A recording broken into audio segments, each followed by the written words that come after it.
I'm Dan, and this is 10,000 Hours of Indie, a podcast exploring new music and delving deeper into what goes on in the background of the independent music industry. I'm a musician and passionate music lover, and I wanted to delve deeper into new music in the independent scene around the world. I also saw this as a chance to help artists connect and share their stories, so if there's someone you hear and you want to find out more about, every podcast has links in the show description. Get involved, help this community grow, follow on the 10,000 Hours of Indie socials, you can find all the links in the show description. And also feel free to email me about anything music related, 10,000indie@gmail.com. I'm open to any ideas and love listening to your promos.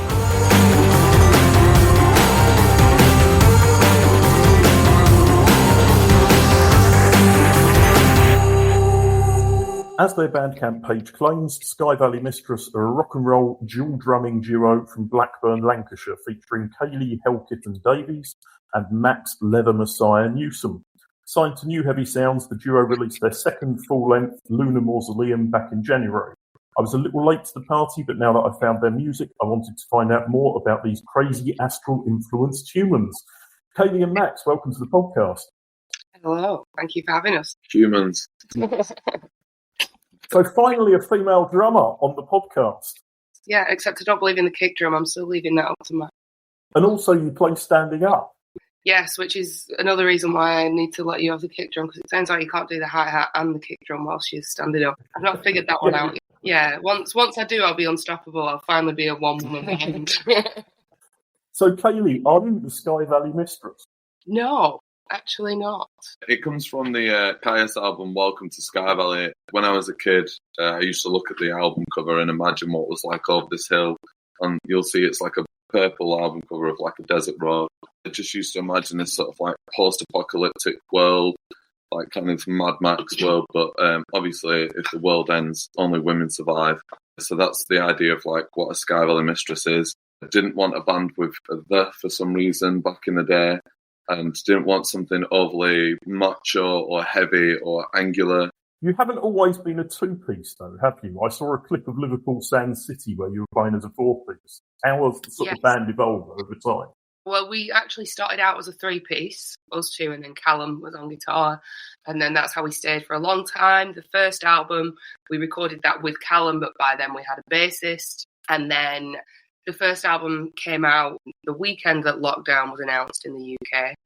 And then just during all that, we ended up becoming a two-piece. You know, it was the troubles of releasing a record that we actually recorded the first record in Joshua Tree at Rancho de la Luna. So it was like this huge, incredible opportunity. And we were planning a European tour. And, you know, it was like, right, we've gone up the roller coaster and now like we're going to hit the fun times now. We're going down and we're ready for the ride, and it came off the tracks, you know. So now there's two of us because we didn't want to take no for an answer and put everything that we could possibly throw at this second album into a package for everyone to enjoy.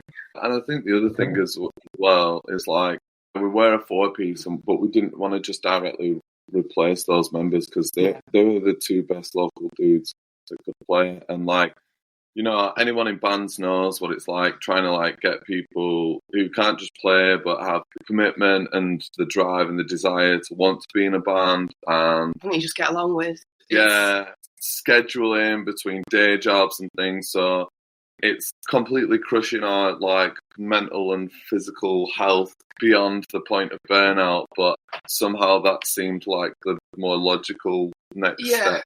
It was the quickest way for us to be able to tour, which was very important to us, and also record this latest album, Lunar Mausoleum. So it was let's do it now and figure everything out later. Like, are we always going to be a two-piece? That's not exactly our plan, but we also don't have a plan beyond what we're doing like right now. So as well, at every sort of stage, we've sort of had ideas, and then I don't think it's until we've started them that we've realised like how ridiculously like ambitious or complex or how long things will take. But once you're in it, you're in it. It's been a couple of months since you released Lunar Mausoleum. How has the reaction been to the album so far?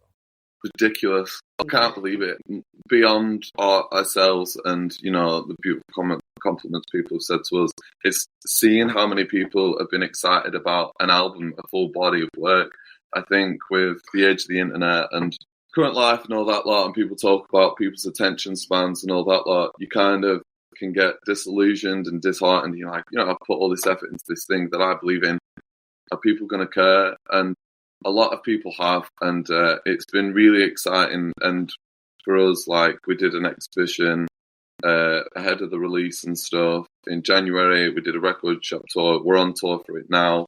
And getting to meet people face to face. We never got to do that with the first release. It just fell into the abyss of the global pandemic. So, sharing it with people, that's why we did the exhibition. We've done the record store tour. We're doing this tour now. It really is a blessing to be able to share something that you created, and it means something to people. The album's quite something musically, but it's not just about the music. You've got this whole package, including a 3D buildable lunar mausoleum. Tell me more about the concept of how you decided this was bigger than just the music. It's sort of twofold. I think there's the sort of general thing with the way the first album landed and how we never felt like we could share it and stuff. And the belief that we had another album in us and we wanted to do it at the absolute best of our ability. It became a joke of greater and beyond all reason. Once we sat off and we recorded the album, we did the demos, and we're it's never stopped feeling special all the way through. And for such a long project and for it to consistently feel like that was really weirdly inspiring, so that ideas sort of mutated and progressed, and they just kept getting bigger and bigger, and it kind of that's that good, so we can't have this good. Now that has to be that good, but now that's and we just kept, I've said it to a lot of people, but it's usually I would come up with an initial idea that I knew were absolutely mental and crazy and definitely shouldn't be attempted, and then Kay would take the first step, and I'd be well, I guess we're doing that now. All right. For the actual concept of the record, we recorded our first album at Rancho de la Luna. It came out when the pandemic started, and it was just about laying all those things to rest, and not in a negative way that we wanted that part of the band to die, but just kind of giving it the perfect sort of resting place that it deserved. Giving the justice of what we believe this band could be. And for me as well, I've always wanted to make a record that 16-year-old me would absolutely love. The whole point for us was to make the actual physical record package, that 12-inch record and that sleeve, that was always the vision. Stream is cool, whatever, and the music is at the top of everything, but it had to be a whole package, People who want to indulge in the physical art deserve to get everything and more, And I've sort of said it to a few other people about we're not a political band in the sense that we talk about things in our lyrics and stuff and our songs, but we are in the sense that we're trying to keep as much things physical as possible. In the digital world where you're an 8-second scroll onto the next thing of the algorithmic slot machine, we wanted to show that a working class band can still make physical art. It can be real, and that can, and just as much as we can, make human connections with things, with other people, and the only way you do that is in the real world. So that's what the whole motive behind the record was. And the idea behind the record is that if you get the physical version, there's a weird little bonus track, and you're tuning into the spiritual radio station, the lighter clicks, you're sent off in the Hearstcraft, and that's the soundtrack, isn't it, until you land on the moon. And you arrive at the Lunar Mausoleum where you lay the first album, Faithless Rituals, to rest. So it's basically a rock duo album with a really big sound. But then right in the middle of the album, you've got House of the Moon, which is my favourite track. It's got strings, it's got horns, it's got a kids' choir and huge riffs. Where did that suddenly come from? We recorded our first album in 2016 at Rancho. And so I wrote the lyrics whilst I was there in the desert. So the opening lyrics are, led here beneath the ship's wooden decks, thinking about how we're both just a wreck, because I was led underneath Brian Big Hands O'Connor, his giant wooden ship that he built in the middle of the desert. It just sits there. And I was led underneath that. Yeah, and I had the original melody. So I had the string melody that the violins play at the end. But I didn't have a phone or anything on me, any way to record. because I was a little bit away from the actual studio. So I had to keep singing it in my head and like reminding myself. And then it wasn't until a couple of years sort of later that we kind of came back to it and stuff. Us being us, it was like, you know, I know that you can do like MIDI strings and things and whatever and computer whatever, but it's not that I would say that it always necessarily sounds better. We just enjoy real things. We like tactile things, we like real buttons and stuff like that. And meeting people who are gifted enough to make that happen for us. So, it's a real kids choir. Kay's old school. They were kind enough to sing on it. And then it's a real string quartet and French horn and tuba, because that makes sense. So, and then it's like House of the Moon is Rancho de la Luna. Yeah, it's a direct translation for that. And that's kind of main linchpin. The key track that sort of holds the whole concept of the record together. So we had that, and then the other songs that grew around it. Everything was always with the idea of making it fit around that story, you know. So that was really like the heartbeat in the centre, and that's why it finishes side one. Really, really proud of that string arrangement. I'm still waiting for the Cole to get the Bond theme for that. How do you play it live? Do you have a lot of backing tracks for that, or do you just not play it? We play every song off the new album, except Blue Desert 2, because that's 11 minutes long, and I don't know if anyone wants to hear a two-piece play. We did try it in the practice room. Yeah, we can do it. But it's just not the most exciting 10 minutes of your life, you know what I mean? But it's not that we don't like backing tracks, it's just that we don't gel with it in the way that we play. You know, we like it to be a little on the edge, and if one of us is going to start a song too fast, it's like the excitement of trying to get through the song and work it out. And it's like, you know, we're in control of the pushes and the pulls, and it's like when we play live, we're feeding off the audience as well, you know what I mean? So it's like everyone's in it together, and to be sort of pinned down by a backing track that's at a certain speed it's just not what we believe. The kind of rock and roll we enjoy, we just don't believe it should be played like that.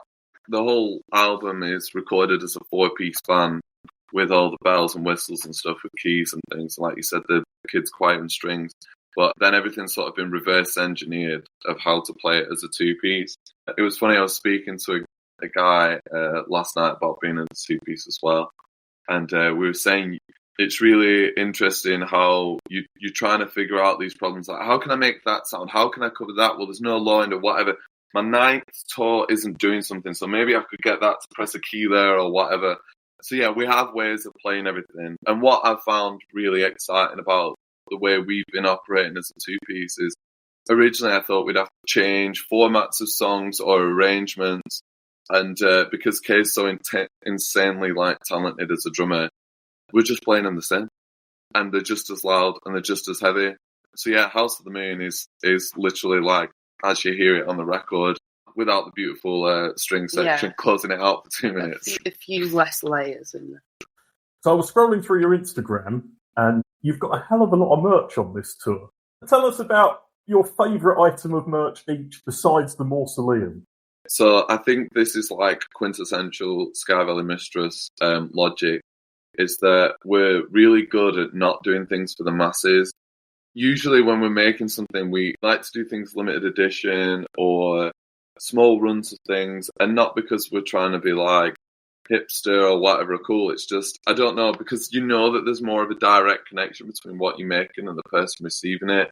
We seem to get ourselves heavily involved. But we needed some cash flow at the end of last year, and we had 5 test pressings of the record. So one went to us, our label, the producer of the record, and Chris, the artist of the Mausoleum. And then we had one more. And we were talking to Chris, and he said, man, he was like, you need to sell that for like £150. This album's amazing. Like, people will buy it. And I'm like, are you serious? I'm like, that's a lot of money. I'm like, we need it, but I don't want to exploit any fans or anything. He was like, no, if people want to buy it, they'll pay it.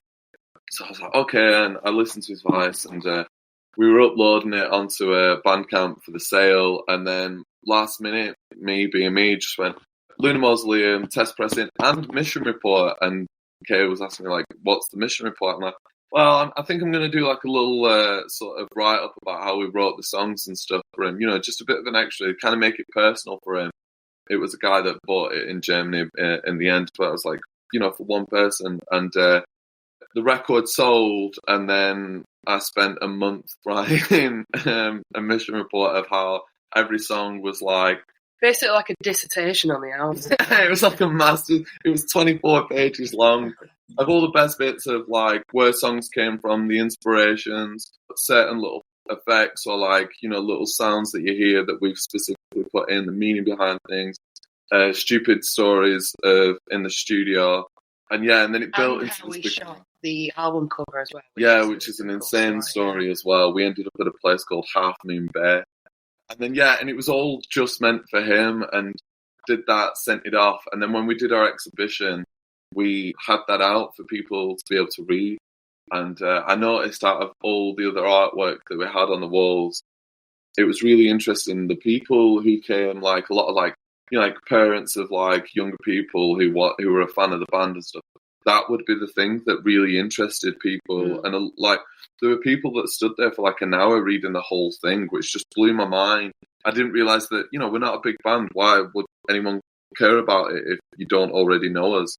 So then it was from that, we were like, maybe we should make this into a proper piece of merch. So now it comes in a foil cover sleeve, and it's all like beautifully bound and designed, and it has some more of the like weird little bits in it. So that's my favourite piece of merch. I'd say that my favourite piece of merch is the spacesuit sticker set. I mean, it shows how deep we go into everything. Yeah. So our spacesuits that we wear on the album cover, we've got all our patches that Max designed, and I just think that they're really beautiful, and the stickers are like glow in the dark and shiny and glittery. And I just like, you know, it's like you said before, I'm the person who comes up to the merch desk and likes to see all those little cool, exciting bits that, you know, you want the CD, you want the T-shirt, you want the record, but like if something's shiny and fun and just small and unnecessary, then I'll probably want to buy it. So it's also that it's not just, you know, a random sticker with a cool design. It's like everything we do has a level of meaning, and, you know, there's stupid little Easter eggs in all of those. And it's like how we name all our merch. It's like the flag that we have with the moon on it, it's called the Star Spangled Banner and things. And and then the Moonwing logo is called the Phantom Feather. So I think brand gets put out with artists as like kind of a bad word, but that's what it is. It's the whole world of Sky Valley Mistress. You talked briefly about your exhibition earlier, which was in your hometown of Blackburn. Tell us how that came about, because not many bands of your size end up having their own exhibition. Because we have the audacity to think we can. That's why. Not a lot of bands have the amount of, you know, meaning and artwork to show. You know, I think a lot of the time, if there's an exhibition, it'll be a sort of a bigger band doing a very high budget retrospective of past albums. You go to like a Bowie exhibition or a Sabbath, you know, and you're already a fan of the band, and you're seeing things from the early days. You go, oh man, like that was the pen that Geezer Butler wrote War Pigs with. Oh my gosh, you know. But that sort of came about quite late on. I think it was like late November when we had the opportunity to do an exhibition. I can't remember exactly how it came about. You ended up speaking to the gallery owner, and not saying no. And then I was trying to politely explain how much work goes into making an exhibition. But then I also didn't say no, so technically I can't blame Kay. Yeah. We spent just about 2 months without sleeping and not working. Well, I say not officially working in the, you know... in the paid realm. In the paid realm. Doing 17, 18-hour days. But we made it happen. There's so much to explain with the album and sort of the reasons why.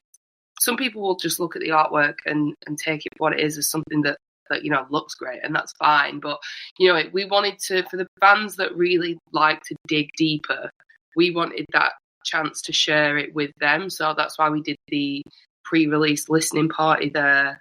And then we did a couple of acoustic shows as well. And then we just had some days where people just look, and people spent like over an hour reading every single piece of meaning and description. I think we could have gone down the route of taking pictures of everything and posting some things online or whatever, and doing a whole series of like TikTok videos or whatever. But again, for us, everything that we want to do physical in person. And then, so having the opportunity to be able to make all those things and show it in the real world and let people touch it and see the things that we actually worked on, getting that opportunity meant a lot for us. So it's in the centerfold of the record, there's a shot of the back of our hearse, and it has 16 items that we made that are all designed around the world of Sky Valley. And we went to the degree of making the whole design on the back of them. So there's the Black Cat hearse wax that has a load of designs on the back. So then we put them on rotating shelves with each one of them had a record on it. So the item was on it, and you'd twist the record, and then you'd be able to see everything on it. And we wanted to kind of give people that experience and also be there to be able to explain it. And I think because there was so much, it was way easier having a room where we could go, so that means that, and that means that, and that's linked to that, and that's linked to that. If I tried to show you all that on a screen, that'd just be an absolute headache. We also, before the exhibition opportunity came about, we met the guys from 10 Ton Brew, and they made a beer called Thundertaker, named after our hearse / the song on the record. So it was yet another great opportunity to get a few kegs and enjoy that with everybody as well. So, well, actually, let's talk about that beer. How did that come about? Because not many bands have a beer anyway. Again, you're not a massive band. How have you ended up with your own beer? It came about because we played a June festival in Tunbridge Wells, at the Sussex Arms, and then those guys were just there enjoying the festival. And when we were packing up at the end of the night, we saw the hearse, we got talking to them. And then we didn't believe them. Yeah, it was obviously a drunken conversation, and we should do a beer. What's your favorite beer? You need some cans. This on the hearse. Yeah, let's do this. And then they actually chased it up and messaged us after, and were like, tell us what you like. And we were like, Belgian blonde, and they were like, no, tell us what beer you like. And then they made it, and it's delicious. I think what was cool with it though was that they have a really beautiful business model where a few times a year they can kind of indulge and do cool things. I think they did a beer for the Doom Festival this time because we were on number 2. Yeah. They did one for the 3rd Sussex's Doom, and they've done things for other people. So they do these collabs, but usually it's because they have their own tap house where they're in a bar and stuff, and because they're a microbrewery, they make the kegs for themselves and sell it. And they'll chuck whoever they're working with a few cans or whatever as a thank you, and that's that. But then when we said to them, oh, well, we're doing an exhibition and we've got an album release, they were like, whoa, no band's ever said that to us. So then we were able to make it into a big thing. But what's been really cool though, just last night when we were playing in Eastbourne, there was a guy who came to watch us because he has a pub that ended up stocking the Thundertaker beer, started listening to us, and is now a fan of the band. It was genuinely a beautifully organic thing that just sort of happened. And I think in the world of the online thing, that there's a lot of collaborations that on the surface can seem this genuine whatever. But this really was just two really cool dudes who really, really, really, really good music, and they like really good beer. I couldn't believe it. It genuinely was my favourite beer. They're not heavy on the hangover. At the time we're chatting, you're in the midst of a UK tour. How's that been going so far? Absolutely fantastic. Yeah, it's been going great. I enjoyed it so much. Again, it's just the beautiful thing about meeting people. Obviously we like playing in front of people, but speaking to people and the connections that you make, it's like what you said before, it's the reason that people go travelling, you know what I mean? It's like today we're sat here above a recording studio in Eastbourne, staying in the flat that the guys have put us up in for free. And that's because when we played in Tunbridge Wells last time at the festival, we met a great band called Believe in Nothing, and they're all connected to this beautiful community over here in Eastbourne, and they hooked us up coming to play this show. We should make a special shout out to those guys because there's no proper venue in Eastbourne. So they have some sort of deal with this cafe restaurant, and there's a basement, and they have a community owned PA. No one officially owns it. They all share it and lend it between each other. And they all came, there was 10 of them. They all came down, set up the PA together. Someone had brought a drum kit from another place. They all rig it up together. They do the show. Everyone turns up on a Sunday night. It was freezing cold. but the room was absolutely packed. Yeah. And then everyone chips in, packs it all down together, and then they were all helping us like load in, and they've got these really cool practice rooms, and it's like such a beautiful, real scene that they've got going on where everyone knows each other. It's not like in a major city where there's more facilities and more things going on. It's like those people are making this thing happen, you know, and without them it wouldn't happen. And to be able to go around the country and meet these people and see these little worlds that we didn't know existed, that's the thing. It's like we don't expect anything from the music we make. We don't expect to make a career from it. We don't expect to like play stadiums, but opening the opportunity to see these things and have these experiences, it's been amazing. Sussex Arms as well, really cool. Mitch, who runs that, absolute legend, curator of so much fine music. Angus in Margate. Everybody who's like in the business now, especially on like a grassroots level, you know, you were saying it. Yeah, like, since the pandemic. Post-COVID, it's like people are in it not because they're going to make bank out of it, but because they genuinely care and want to see, you know, these beautifully curated events that other people can enjoy. You know, it's for completely pure reasons. They're all doing it out of compulsion. Yeah, it's like, because of how difficult it is now, they're the only people that are left. It's a really weird, bittersweet thing. So everyone that you meet cares so deeply about it. And getting to share that with them and people to just care about your little weird thing that you do in the midst of it all, it's just been amazing, yeah, it's really you know. fun. And yeah, getting to drive a hearse up and down the country with your best mate, playing rock and roll, it's just what I've wanted to do all my life. So I'm having a great time. I want to talk to you about the fact that last year you supported the Hives on the UK tour. How was that experience? One of the biggest crowds we've ever since it was beautiful. Liverpool has very much got a special place in our heart because the people there, again, they're just ready to get involved. You know, the first band will be on, and it might be like the half of the room's full, but the front half of the room is full, and there is a real community of people telling people which bands to come and watch, and they do come. So that's really incredible. So it felt really special playing the Hive show in Liverpool.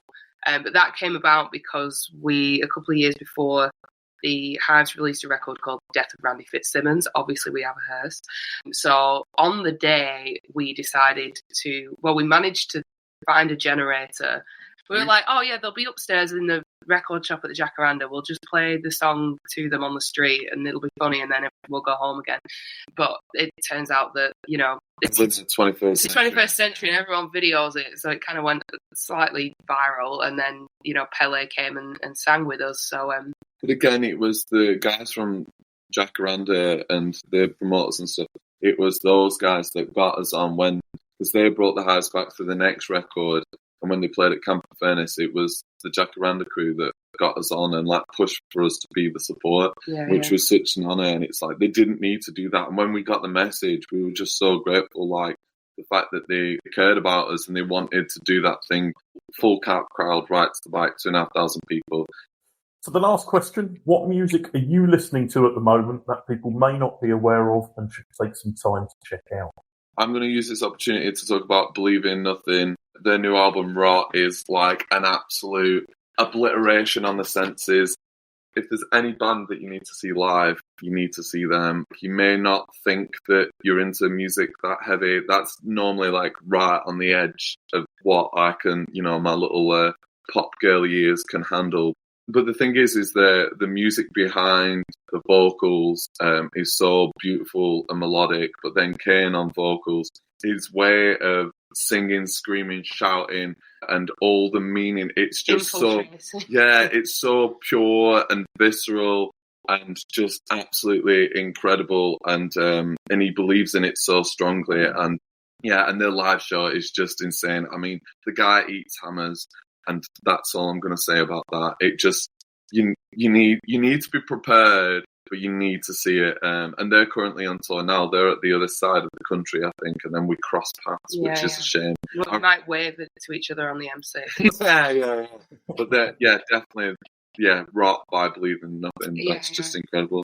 Well, you said that people might not think we'd be listening to, so I'll mention Volk Soup, who we went to watch at Sunbird Records, which is our local venue in Darwin, and we just went on a whim. We saw the poster when we were playing there, just went to watch them, and they're like a 5-piece from Leeds. And yeah, they were just incredible. Like, it was advertised as sort of like jazz fusion stuff, but it was more than that. It was a real experience. Rocky.